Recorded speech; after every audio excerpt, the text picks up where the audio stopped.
Dans le grand jeu des puissances, certains secrets sont mieux gardés que d'autres. Mais aujourd'hui, l'un d'eux vient de faire surface, et il redessine la carte du pouvoir militaire en Afrique et en Méditerranée. La Russie a décidé de livrer son arme la plus avancée, son joyau technologique, le chasseur furtif Su-57.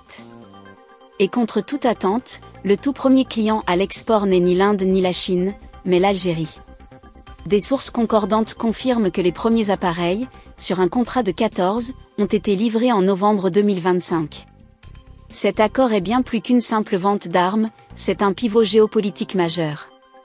Il donne à l'Algérie un avantage décisif, une capacité de projection inédite, et envoie un message très clair aux puissances régionales et occidentales.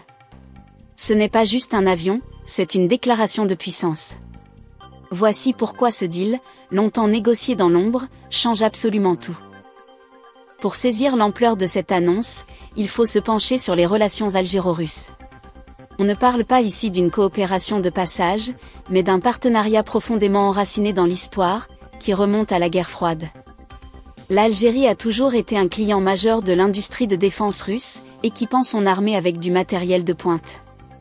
Des chasseurs Su-30 MKA au redoutable système de défense S-4 en passant par les chars T-90, l'arsenal algérien porte majoritairement la signature russe. Cette coopération va bien au-delà du matériel.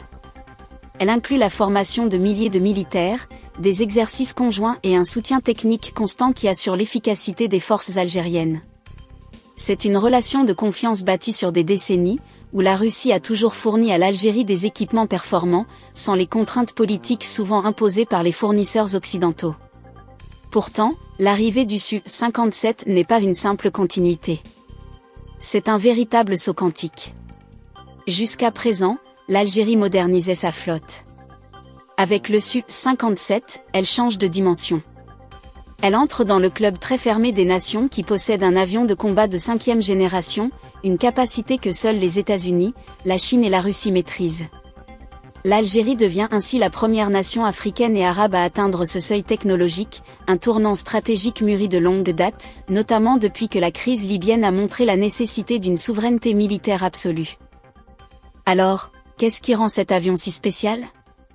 Pour faire simple, acquérir le Su-57, c'est comme passer d'un excellent smartphone au prototype le plus avancé du marché. C'est un prédateur des cieux, conçu pour dominer l'espace aérien du XXIe siècle. D'abord, sa caractéristique principale, la furtivité.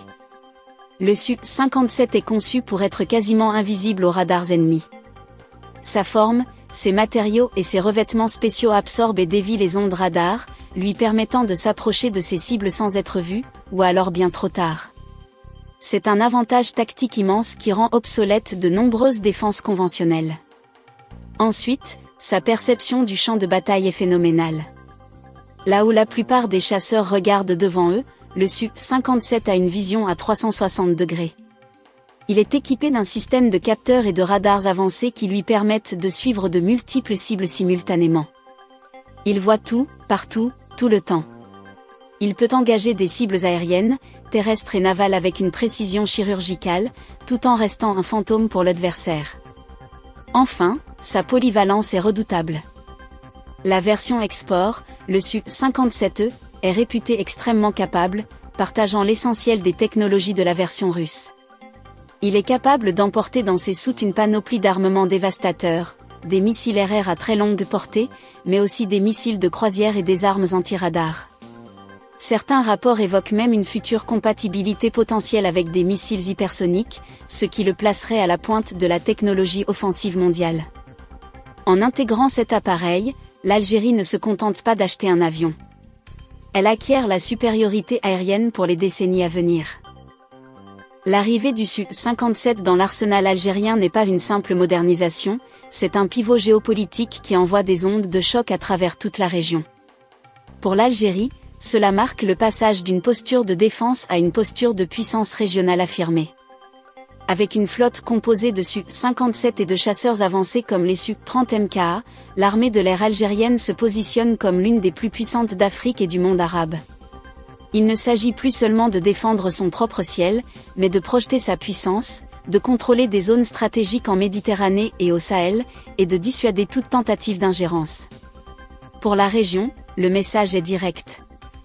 Il s'adresse en premier lieu aux voisins et rivales marocains, qui pourraient percevoir cette acquisition comme une remise en question de l'équilibre des forces et être poussés à accélérer sa propre modernisation militaire.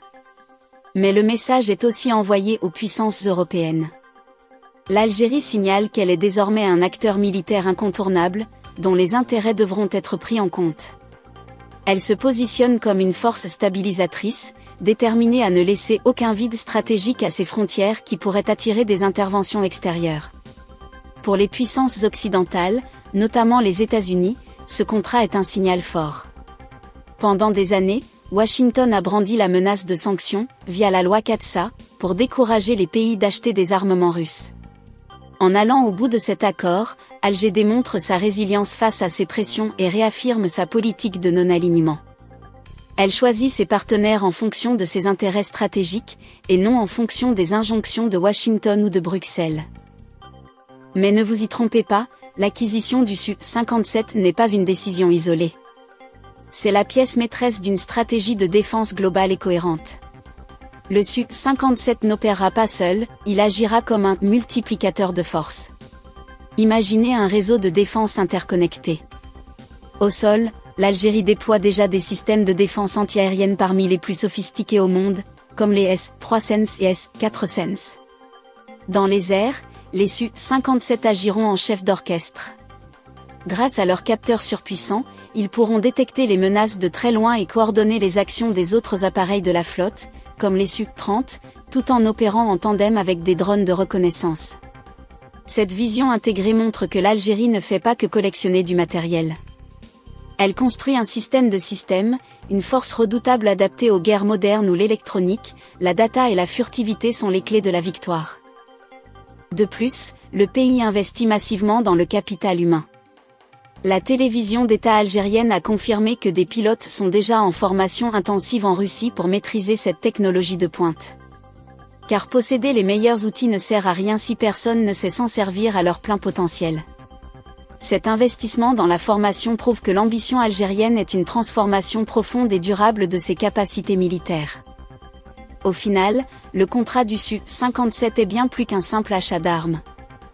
C'est l'acte d'indépendance d'une nation qui entend garantir sa souveraineté et se placer au premier rang des puissances militaires régionales, modifiant durablement l'équilibre des forces en Méditerranée et en Afrique du Nord. En choisissant la Russie pour cet équipement critique, Alger envoie un message clair: le monde n'est plus unipolaire et les nations souveraines choisissent leurs propres alliances pour défendre leurs intérêts. L'Algérie ne demande la permission à personne. Elle s'impose comme un pôle de stabilité et de puissance avec lequel il faudra désormais compter.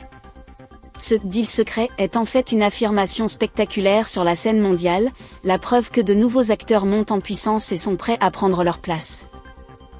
La question qui se pose maintenant est cruciale: l'Algérie, armée du Su-57, devient-elle la nouvelle puissance dominante en Afrique du Nord, capable de redéfinir seule les équilibres de pouvoir dans la région?